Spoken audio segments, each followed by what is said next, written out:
पीडित अल्पवयीन मुलगा 18 नोव्हेंबर 2021 रोजी सायंकाळी 6:30 वाजता अरबी आणि उर्दू शिक्षण घेण्यासाठी साक्षीदाराच्या घरातील दुसऱ्या माळ्यावर गेला होता.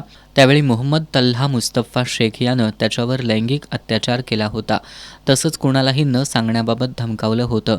पीडित मुलानं याबाबतची माहिती आपल्या वडिलांना दिल्यामुळं प्रकरण उघडकीला आलं होतं. या प्रकरणी मोहम्मद तल्हा शेख याच्यावर राजारामपुरी पोलीस ठाण्यात गुन्हा नोंदवण्यात आला होता.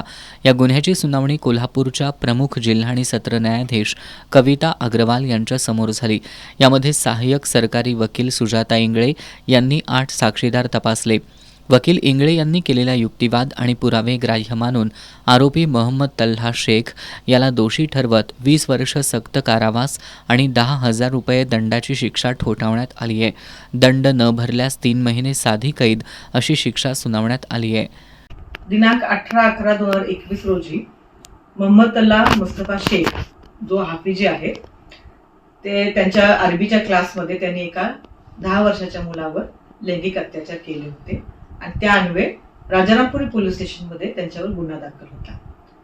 आज जिल्हा प्रमुख न्यायाधीश मेहरबान श्री कविता अग्रवाल मॅडम यांनी या खटल्याची सुनावणी करत या आरोपीला 20 वर्ष सश्रम कारावासाची शिक्षा आणि 10,000 दंड ठोठावला आहे.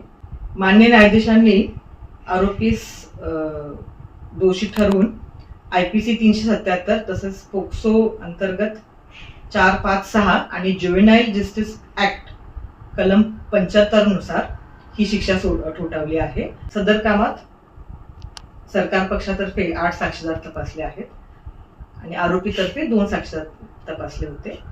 आरोपीवर सर्व गुन्हे साबित झाल्यामुळे मेहरबान कोर्ट या प्रकरणात तपासकामी महिला सहाय्यक पोलीस निरीक्षक DT जौंदाळ आणि पोलीस पैरवी अधिकारी नाझनीन अब्दुल अजीज देसाई यांनी मदत केली.